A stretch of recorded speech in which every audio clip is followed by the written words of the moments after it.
Double সেঞ্চুরিতে Gavaskar ও কামলির পাশে জয়সওয়াল।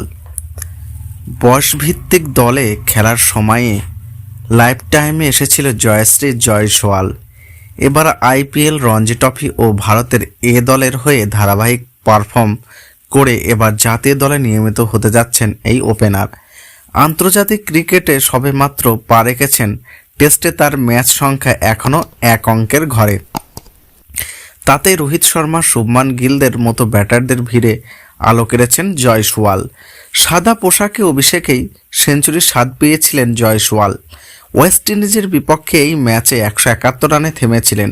খানিকটা আফসোস নিশ্চয়ই ছিল, ভাগ্যসঙ্গী হলে ডবল সেঞ্চুরি দেখা পেয়ে যেতেন। তবে সেই আক্ষেপ ঘোচাতে খুব বেশি দিন অপেক্ষা করতে হয়নি এই তরুণ ওপেনারকে। নিজের 10ম টেস্ট ইনিংস খেলতে নেমে এবার ডাবল সেঞ্চুরি দেখা পেলেন জয়সওয়াল। বিশাখাপত্তনমে ইংল্যান্ডের বিপক্ষে ব্যাট হাতে দলকে সামনে থেকে নেতৃত্ব দিলেন। রোহিত গিলদের ব্যর্থতার ক্ষোভে প্রলেপ দিলেন এই বামহাতি ওপেনার।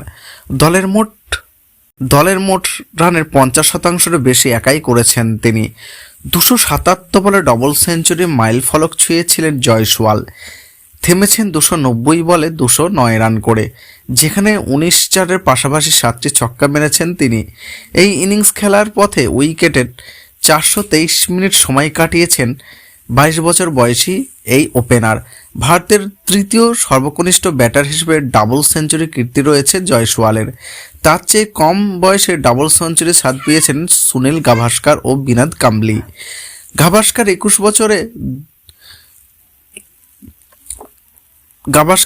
বছর 277 দিনে দ্বিশতক করেছিলেন। কাম্বলি করেছিলেন 21 বছর 32 দিনে। জয়সওয়ালের ডবল সেঞ্চুরি ভর করে মাত্র 112 ওভার খেলে 396 রানে অল আউট হয়েছে ভারত।